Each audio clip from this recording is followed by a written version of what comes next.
L'information de la matinée maintenant, c'est que l'enquête avance pour retrouver le meurtrier de la petite Louise.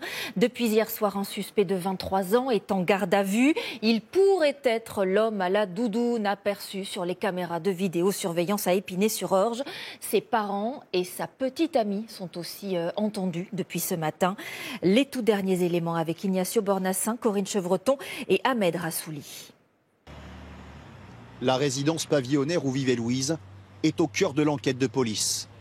C'est à proximité d'ici que le corps de la jeune adolescente a été retrouvé. Ici aussi qu'un homme suspecté du meurtre a été interpellé hier soir. Les riverains sont stupéfaits. Ça crée une tension pour tout le monde autour.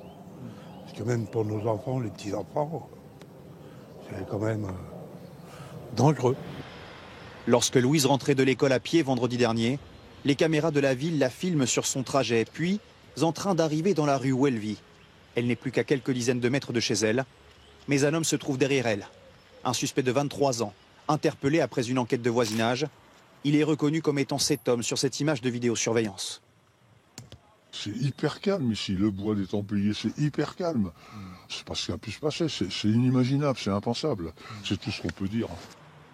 Connu par la justice pour des délits mineurs, les enquêteurs constatent pendant sa garde à vue, toujours en cours dans les locaux de la police judiciaire de Versailles, des incohérences dans son emploi du temps le jour où Louise a été tuée. Il présente des coupures sur les mains, la doudoune qu'il portait ce jour-là reste aussi introuvable. Devant le collège de Louise, où la présence policière est encore importante, les parents d'élèves accueillent avec prudence cette avancée dans l'enquête. On en tire les conclusions qui s'imposent, effectivement. Il faut laisser le temps aux enquêteurs de nous délivrer une information fiable.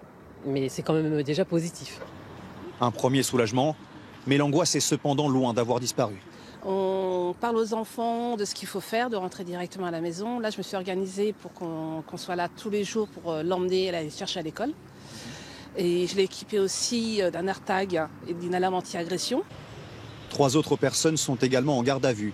Les parents du suspect et sa petite amie pour non-dénonciation de crime, interpellés non loin du quartier où vivait Louise. Les analyses ADN sont toujours en cours. Toutes les personnes interpellées restent présumées innocentes.